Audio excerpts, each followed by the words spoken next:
أعوذ بالله من الشيطان الرجيم بسم الله الرحمن الرحيم الخبيثات للخبيثين والخبيثون للخبيثات والطيبات للطيبين والطيبون للطيبات أولئك مبرؤون مما يقولون لهم مغفرة ورزق كريم صدق الله العظيم.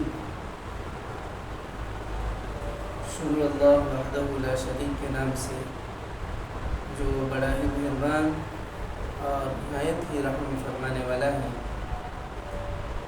اللہ جل و علا اپنے کلام معزز سورۃ النور آیت نمبر 26 جو ابھی آپ نے سنا، اس سے پہلے جیسے آپ نے لگاتار سوسائٹی میں ہونے والے ان برے اعمال کی طرف اللہ نے خصوصی طور پر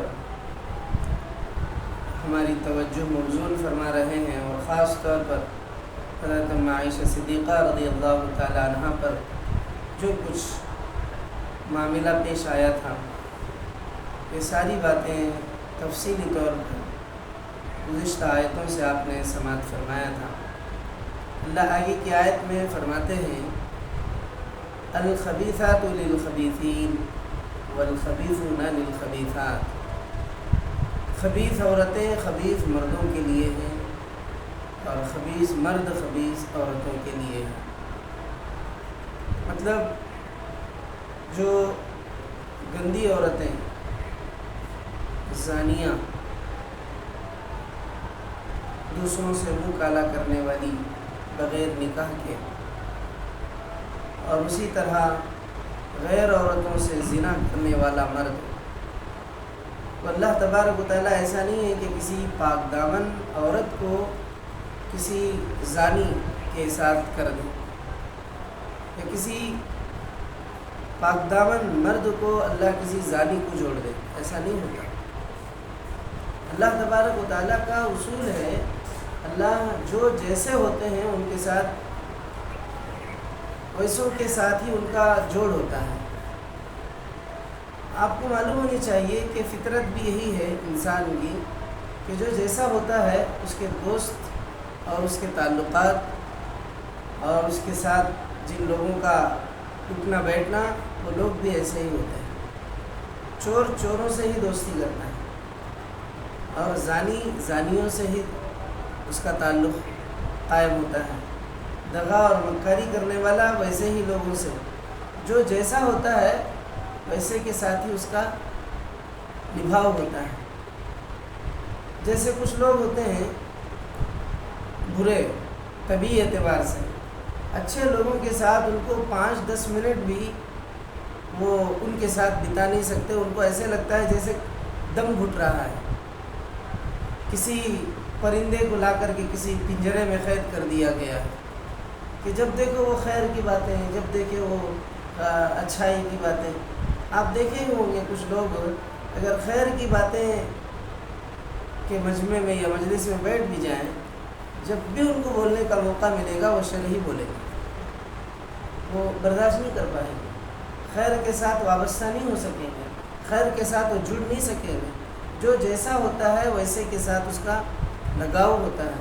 جس طرح کا اس کا مزاج ہوتا ہے اسی طرح کے مزاج کے ساتھ اس کا نبھتا ہے. ایسا نہیں ہے کہ آگ اور پانی ایک ساتھ، آگ اپنے گرمی اور تپش کو اپنے ساتھ جوڑ لیتی ہے، پانی اپنے ساتھ ٹھنڈائی اور اپنے ساتھ خوشحالی اور سرسبز و شادابی کو اپنے ساتھ جوڑ لیتی ہے. جس کا مزاج جس طرح کا ہوتا ہے وہ اسی مزاج کے افراد کو اپنے ساتھ جوڑ لیتے ہیں. یہ فطرت ہے انسان کی، یہ مزاج ہے انسان کا. تو اللہ تبارک و تعالیٰ بھی فرماتے ہیں تم نے ایسے کیسے سمجھ لیا کہ نبی صلی اللہ علیہ وسلم جیسی پاکیزہ پاک ذات کو ایسے الفاظ بھی بولنے ڈر لگتا ہے، کہ تم نے ایسے کیسے سمجھ لیا کہ اللہ کے نبی کی زوجہ محترمہ حضرت عائشہ صدیقہ رضی اللہ تعالیٰ عنہ، ایسا تم نے کیسے سمجھ لیا ان کے تعلق میں؟ ان کے تعلق میں ایسا کیسے بدگمان کر لیا؟ اللہ تبارک و تعالیٰ کیسے لوگوں کو ویسے ہی عورتیں جوڑتا ہے؟ تمہیں اتنا تو سوچنا چاہیے تھا کہ ان کا رشتہ کس کے ساتھ ہے، تم نے یہ کیوں نہیں سوچا؟ اللہ تبارک و تعالیٰ کا یہ اصول ہے کہ خبیث عورتیں خبیث مردوں کے لیے ہیں،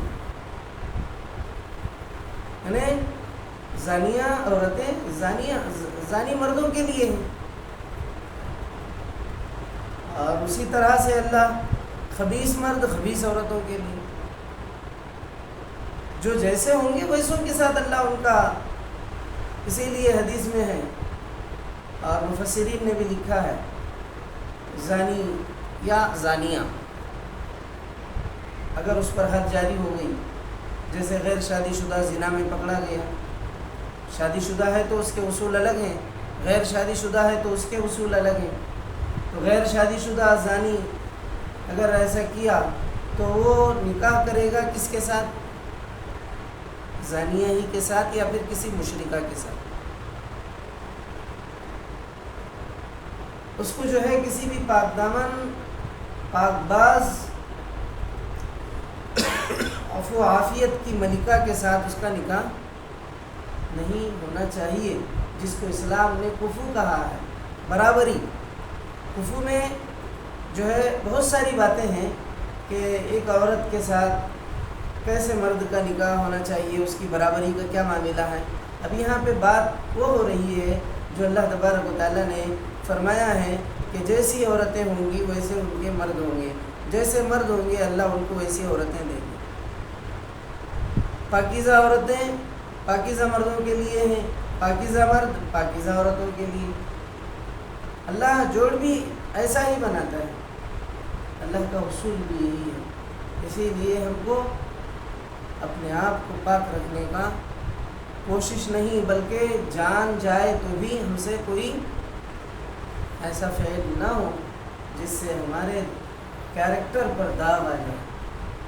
اگر اللہ تبارک و تعالیٰ آپ کے لیے کوئی ایسا قانون بنا دیتا کہ بھئی زبردستی سے آپ کے ساتھ جو ہے آپ کی شہوت، آپ کے جذبات، آپ کی جوانی کو جو ہے اللہ نے ضائع کیا، ایسا نہیں ہے۔ اللہ تبارک و تعالیٰ نے ایسے اصول دیے ہیں ہمارے لیے کہ آپ کو اللہ نے استطاعت دی ہے، آپ کے اندر اللہ نے قابلیت رکھی ہے، آپ کے اندر اللہ تبارک و تعالیٰ نے شہوت کا زیادہ جذبہ رکھا ہے، تو اس کے لیے جائز راستہ نکاح کا، ازواج کی کثرت کا۔ فَانكِحُوا مَا طَابَ لَكُم مِّنَ النِّسَاءِ مَثْنَىٰ وَثُلَاثَ وَرُبَاعَ۔ تو یہ سارے اصول ہیں۔ ایک سے زائد نکاح کرنے کی اجازت 4 تک کی اللہ نے اجازت دی ہے، زنا کرنے کی اجازت اسلام میں نہیں ہے۔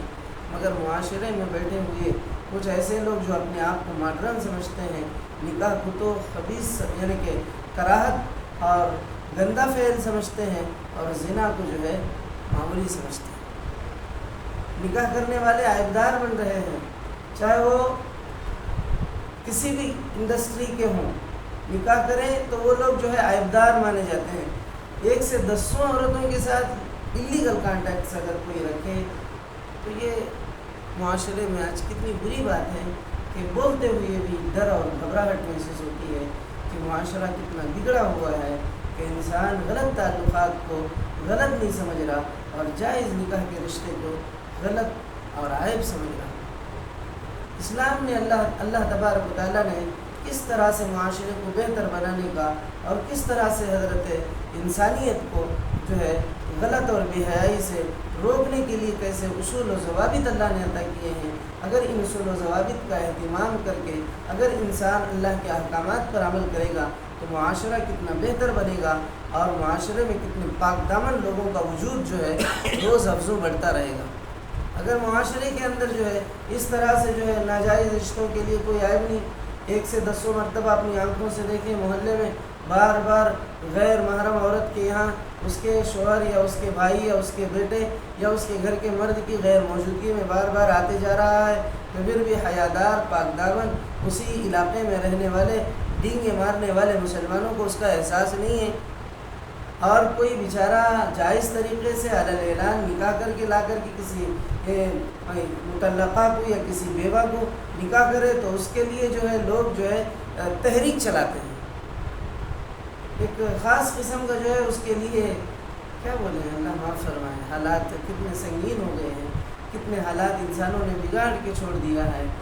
خبیث عمل کے لیے تو کوئی روک ٹھوک نہیں ہے، اس کے لیے کوئی عیب نہیں ہے، اس کے لیے کوئی غلطی نہیں ہے، اس کے لیے معاشرے میں جو ہے کوئی بولنے والا، اسے روکنے والا، اس کے اوپر جو ہے غلط کر رہا ہے بولنے والا بھی نہیں ہے۔ اگر کوئی صحیح کرے اس کے لیے جو ہے لوگ کیسے کیسے باتیں، کیا کیا حالات، کیسے کیسے پریشانیاں اس انسان کو سامنا کرنا پڑتا ہے۔ بہرحال اللہ تبارک و تعالیٰ کا یہ اصول ہے کہ طیبہ عورتوں کے لیے طیب مرد ہیں اور طیب مردوں کے لیے طیبہ عورتیں ہیں، یہ اللہ کا اصول ہے۔ اولئک مبرؤون مما یقولون، اور اللہ تبارک و تعالیٰ فرماتے ہیں ان کا دامن پاک ہے ان باتوں سے جو بنانے والے باتیں بناتے ہیں۔ جو لوگ باتیں بناتے ہیں، باتیں بنانے والوں کا اسلام میں کوئی معنی نہیں ہے۔ اصل میں تو جیسے آپ نے ابتدائی میں سورہ نور کے ابتدائی میں سن لیا، اگر ایک مرتبہ اگر وہ جھوٹ بولتے ہوئے، جھوٹی گواہی دیتے ہوئے، کسی پر الزام یا بہتان لگاتے ہوئے پکڑا گیا تو پھر وہ شخص فاسق ہی نہیں بلکہ دوبارہ کبھی قاضی وقت اس کی گواہ کو بھی قبول نہیں کرے گا، اس کی گواہ رد کر دی جائے گی۔ اب وہ چاند کے دیکھنے کی گواہی دے یا کسی کی صداقت کی گواہی دے یا کسی بھی چیز کی گواہی دے، اب اس کی گواہی قبول نہیں ہے۔ اگر وہ ایک مرتبہ جھوٹ بولتے ہوئے، کسی پر الزام لگاتے ہوئے یا کسی پر بہتان تراشتے ہوئے پکڑا گیا اور اس کی دی ہوئی گواہی جھوٹ ثابت ہوئی، اگرچہ کہ وہ توبہ کر لے، البتہ اللہ کے یہاں شاید وہ فاسق نہ ہو، مگر شرعاً اس کی گواہی نہیں لی جائے گی، شرعاً اس کی گواہی دوبارہ نہیں لی جائے گی، کیونکہ معاملہ جو ہے یہاں پر کسی کے کیریکٹر پر ایک بات وہ گواہ ہی پیش کرنے سے پہلے سوچنا چاہیے تھا، مگر اس نے بغیر کسی تحقیق کے گیا اور جا کر کے گواہی دے دی کہ نہ اس نے دیکھا نہ اس نے کسی تحقیق کے ساتھ۔ ارے اسلام کے اندر اللہ تبارک و تعالیٰ کی دی ہوئی اصول کتنے بہتر اور کتنے منظم ہیں۔ تو اللہ تبارک و تعالیٰ یہ فرماتے ہیں کہ ان کا یعنی کہ بنائے ہوئی باتوں کا، پاک دامن لوگوں کے تعلق سے بنائی ہوئی باتوں کا کوئی معنی نہیں ہے۔ پاک دامن مرد ہیں یا پاک دامن عورتیں ہیں، لوگ باتیں بنا رہے ہیں، لوگ افواہیں اڑا رہے ہیں، لوگ جو ہے قسم قسم کی باتیں جو ہے جو جس کے جی میں آیا وہ اپنے حساب سے باتیں کرتے چلے جا رہا ہے، تو ان باتوں کی اسلام میں کوئی ویلیو نہیں۔ اور ایسا شخص معاشرے کا گرا ہوا ہے جو دوسرے کے کیریکٹر پر بغیر کسی تحقیق کے اور اپنی آنکھوں سے دیکھے بغیر جو ہے ایسی افواہیں پھیلائے، تو اس کے تعلق سے آپ نے ابتدائی آیات میں سن ہی لیا کہ اس کی حقیقت قرآن کی نظر میں، اللہ کی نظر میں کتنا جو ہے وہ گرا ہوا ہے، اور اسلام اس کو کتنا جو ہے شرعاً کتنا جو ہے اس کے ساتھ ایک مرتبہ جھوٹی گواہی دے دے اور اس کے جھوٹے گواہی کی وجہ سے کیا معاملہ اسلام اس کے ساتھ کرتا ہے۔ آپ نے سن لیا، اسے بھی کوڑے مارے جانے کا حکم ہے، آپ نے سنا ہے نا، یاد ہے نا آپ لوگوں کو، اس کو بھی کوڑے مارے جائیں گے اور پھر اس کی گواہی دوبارہ قبول نہیں کی جائے گی۔ تو اسی لیے آپ لوگ یہ جان جائیں کہ اللہ تبارک و تعالیٰ فرماتے ہیں ان کا دامن پاک ہے، ان کا دامن پاک ہے۔ کن باتوں سے؟ ان باتوں سے جو بنانے والے بناتے ہیں۔ بنانے والے لوگوں کی باتوں پر آؤ گے تو معاشرہ تباہ ہو جائے گا۔ اسی لیے اللہ کے پیارے پیغمبر نے فرمایا ایک انسان کے جھوٹا ہونے کے لیے بس اتنا کافی ہے، سنی ہوئی بات کو لا کر سنا دے۔ کیا بھائی سنا بھائی، تو پھر یہاں لا کے سنا رہا، تو اس کے جھوٹا ہونے کے لیے ایک معیار جیسے ترازو ہوتا ہے تولنے کا، آپ کیسے تولیں گے کہ فلاں صاحب جھوٹے ہیں؟ تو پیارے پیغمبر نے فرمایا سنی ہوئی بات آپ کو لا کے سنایا تو سمجھ جاؤ کہ یہ جھوٹا ہے۔ اس کا معیار، اس کا ترازو، اس کے تولنے کا طریقہ پیارے پیغمبر نے بتا دیا کہ اسی لیے بنانے والے لوگ جو باتیں بناتے ہیں ان کے باتوں کی وجہ سے کوئی بھی پاک دامن ناپاک نہیں ہو جاتا، اس کی زبان گندی ہو جاتی ہے۔ اصل میں جو باتیں بناتا ہے اس کا جو ہے اخلاقی معیار گھٹ جاتا ہے، وہ معاشرے میں گر جاتا ہے، اور وہ معاشرے کے لیے ایک ایسا ناسور ہے جیسے کینسر سے بھی زیادہ خطرناک۔ شاید کینسر بھی اگر کسی باڈی کے حصے میں آ جائے تو حصے کو اگر مکمل طریقے سے کاٹ دیا جائے، پھر اس کا ٹریٹمنٹ یا اس کا علاج ہو جائے تو شاید دوسرا اعضا، دوسرا حصہ بدن کا اس سے جو ہے متاثر نہیں ہوگا، مگر یہ معاملہ تو اس کے بالکل برعکس ہے۔ یہ شخص جو ہے ناسور کی طرح پورے معاشرے کو اپنے لپیٹ میں لے لے گا، اور ان کی باتوں میں پتہ نہیں ایسے جاہلوں اور نااہلوں کے باتوں میں پتہ نہیں کتنے بھولے بھالے مسلمان جو ہے آ جائیں گے، اور وہ بھی اپنا جو ہے ایمان اور اپنا جو ہے اعمال، اپنے ایمان اور اپنے اعمال کو جو ہے خراب کریں گے۔ تو اس طرح سے اللہ تبارک و تعالیٰ فرماتے ہیں ان کا دامن پاک ہے ان باتوں سے جو بنانے والے باتیں بناتے ہیں، یعنی بنائی ہوئی باتوں کے بیس کو لے کر کے آپ کسی کی کیریکٹر پر انگلی نہیں اٹھا سکتے۔ آپ کو یہ حق، یہ ادھیکار اسلام نے نہیں دیا، اللہ کی طرف سے بالکل ممنوع ہے کہ آپ سنی سنائی ہوئی باتوں کو لے کر کے کسی کے کیریکٹر کو داغدار بنائیں اور انہی باتوں کو آپ دوسروں تک پھیلاتے پھریں۔ اللہ تبارک و تعالیٰ فرماتے ہیں لہم مغفرۃ و رزق کریم، جو لوگ پاک دامن ہیں، پاک باز ہیں، ایسی باتوں سے دور ہیں، ان کا دور سے بھی ایسے کاموں سے، ایسی حرکتوں سے دور سے بھی کوئی تعلق نہیں ہے، اللہ کے یہاں ان کے لیے مغفرت ہے اور رزق کریم۔ لہم مغفرۃ و رزق کریم، اللہ تبارک و تعالیٰ فرماتے ہیں ایسے پاک دامن، پاک باز اور نیک زندگی گزارنے والے، عفو اور عفت کے ساتھ اپنی زندگیاں گزارنے والوں کے لیے اللہ کے یہاں کیا ہے؟ مغفرت ہے، بخشش ہے، اللہ انہیں معاف فرماتے رہے گا، اور ان کو رزق کریم بھی، عزت والی رزق بھی اللہ انہیں عطا فرماتا رہے گا۔ اب رہی بات مغفرت کا معاملہ جو ہے ان کے لیے ہوتا ہے جو لوگ گناہ کرتے ہیں۔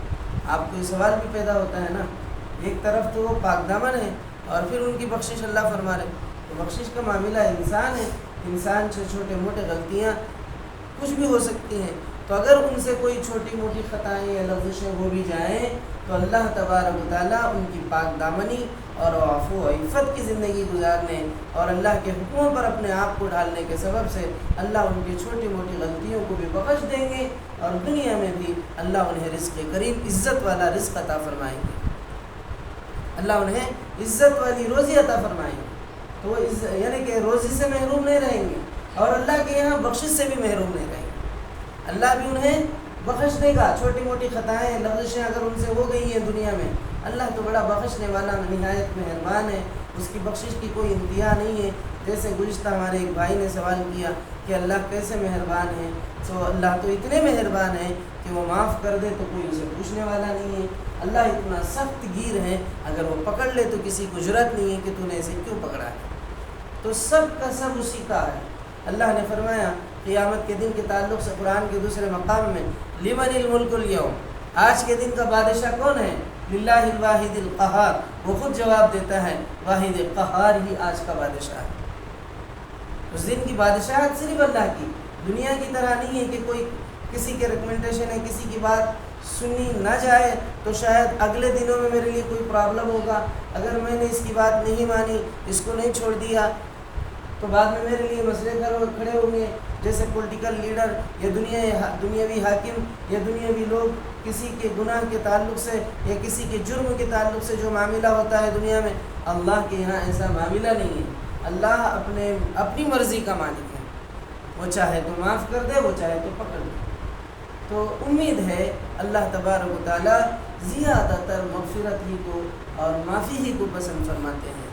اللہ لا تقنطوا من رحمت اللہ فرما کر ایک جواب ہمیں عطا فرما دیا، اس کی رحمت سے کبھی مایوس نہ ہو، اور مایوسی کفر قرار دیا گیا۔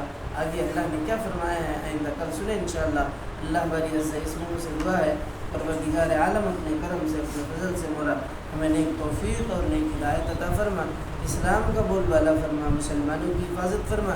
الہ مولا اپنے کرم سے عفو عافیت والی زندگی گزارنے کی ہمیں توفیق عطا فرما۔ اے اللہ ہمارے بچوں کو ہمارے نوجوانوں کو اور ہم کو سارے امت مسلمہ کے مرد اور عورتوں کو پاک دامن زندگی گزارنے کی، عفو و عافیت کی زندگی گزارنے کی توفیق عطا فرمائیے۔ اے اللہ برائی سے، بے حیائی سے ہماری حفاظت فرمائیے۔ اے اللہ مسلمانوں کو ہر جگہ، ہر لمحہ، ہر وقت، ہر میدان میں کامیابی نصیب فرمائیے۔ معاشرے کو بہتر بنائیے۔ اے اللہ جیسے اے اللہ مدینہ کا معاشرہ تھا، اے اللہ ایسے ہی ہمارے معاشرے کو بھی پاک اور صاف فرما دیجیے۔ انسانوں کے دلوں سے، انسانوں کے نیتوں سے برائی اور بے حیائی کا خاتمہ فرما دیجیے۔ معاشرے کو بہتر بنائیے۔ اپنے کرم سے، اپنے فضل سے مولا ہم سب کی دعاؤں کو قبول فرمائیے۔ آمین۔ وآخر دعوانا الحمد للہ رب العالمین۔